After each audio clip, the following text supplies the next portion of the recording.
Hey, this is Matt with NorCal Bushcraft, and today I'm going to be showing you guys my condensed and light version of my Hobo stove that's going to go along with my light kit. And I'm also going to be using some jute twine today to start the fire and to cook up a brew. So let me get into the case here and I'll pull out my Hobo stove and show you how I got it working today. Alright, here we go. So in my previous videos I showed you guys that I got this new used bag case for my my cook kit, and you guys all know that. My bottle, so this is my lightweight kit. So inside of this, you're not going to be able to see it very well. I've got my bail handle, which I use for my other my Guide design bottle. And then I have some pins that I'm going to be using to go across the Hobo stove. What else I have in here? I'm going to push it up from the bottom. I got my cup, of course, you guys have seen that already. I have a windscreen from my other kit. This is my really heavy duty one. I just wanted to throw that in there just in case I needed it. And then I got my Hobo stove. Alright, I can put my case to the side. Alright, so here it is. Pretty much looks just like my other one.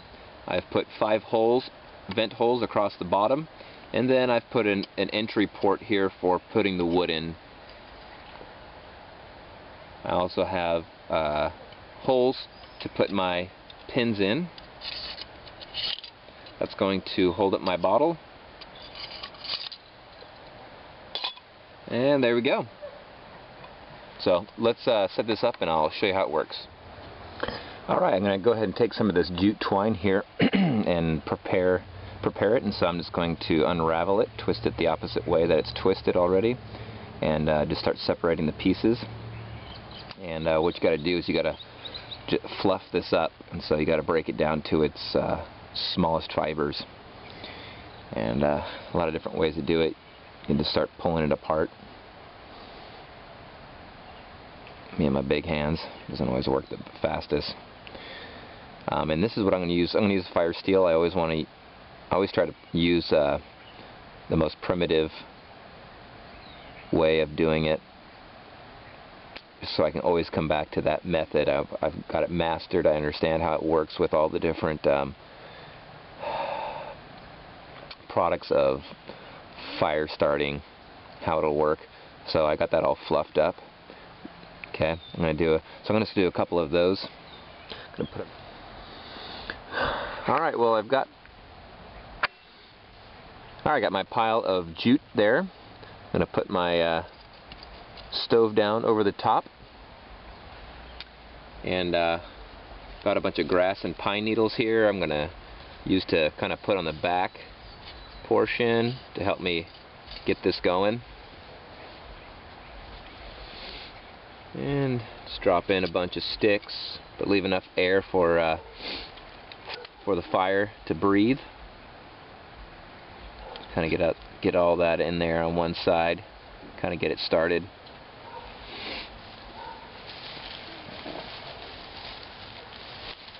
Got a bunch of my grasses here. Mix that in. Alright, so that'll shoot it up nice and big. Let's get some flame going on in there.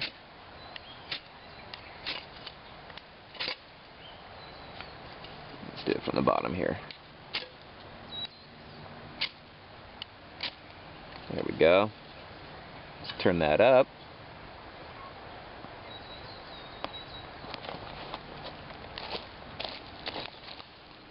There we go. Just keep feeding these little sticks in there. Catch those sticks.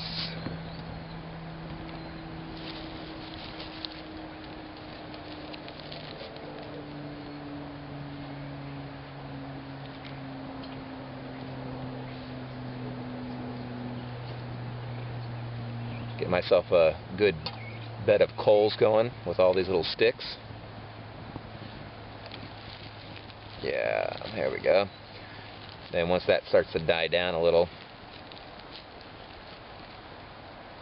then I'll be able to put the pins in and get a good fire going.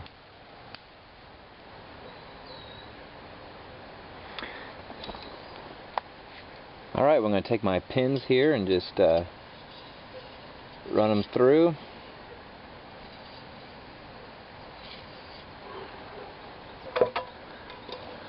I've got my bottle with my little makeshift bail. Let's go ahead and fill that up.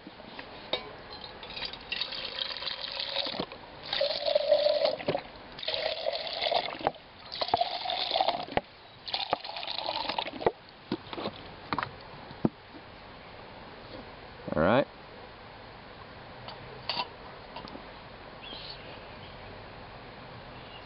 Drop that guy on there.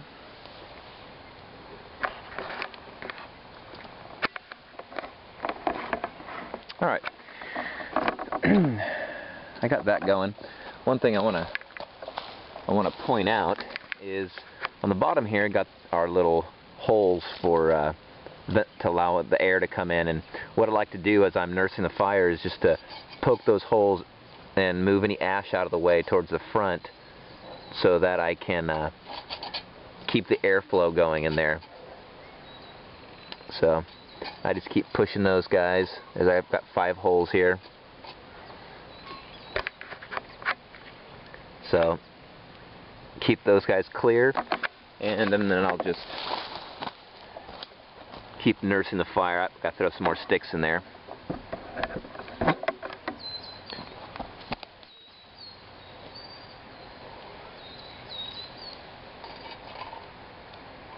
And the nice thing is the fire's so hot that even if the flame goes out, those coals down there will light up the sticks again. The nice thing is if it kind of almost creates its own windscreen. And if the wind is blowing from behind here. The wind is blowing from behind. It's really good because it'll blow right into those little holes and cause it to breathe oxygen right into it. All right, well, I'm not bringing the water to a boil. I don't know if you can see it, but it's been bubbling up. It's really hot. I'm just wanting to make some tea. So I'm pretty much done. Now this cup, I'm going to be making another cup, but this is going to be my official all-around cooking cup, dirty cup, because you can see there's just black soot all over it, and I didn't use pine, so it shouldn't be too hard. I was using more of a hardwood, some manzanita sticks to do this fire today, but when you use like pine and stuff, the resin from the pine just gets all over it, but there's no way getting around it. But the nice thing about this is when I'm done, this cup, the outside of this cup will be on the inside of the Hobo stove, and the dirty parts is the inside of the cup, or the outside of the cup and the inside of the Hobo stove. So when I put it back into my kit, it's not the soot's not going to be as dirty. And I'm right here next to a creek, so I have the convenience of being able to wash it off before I actually put it away. But the fire's kind of going out. I'm going to take my my tea off, and the cool thing is this bale is so high above the container that I can just use my hands. I don't need a stick or anything, but I could if I wanted to. So there it is. I'm going to tip it over, always remembering to be safe. That sucker's hot. Just kind of spread out these ashes a little bit so they can cool off. So I'll let that guy cool off, then I'll go wash it in the creek, and I'll take the pins off. Well, this is Matt with NorCal Bushcraft. Thanks for watching, and get out and enjoy the outdoors.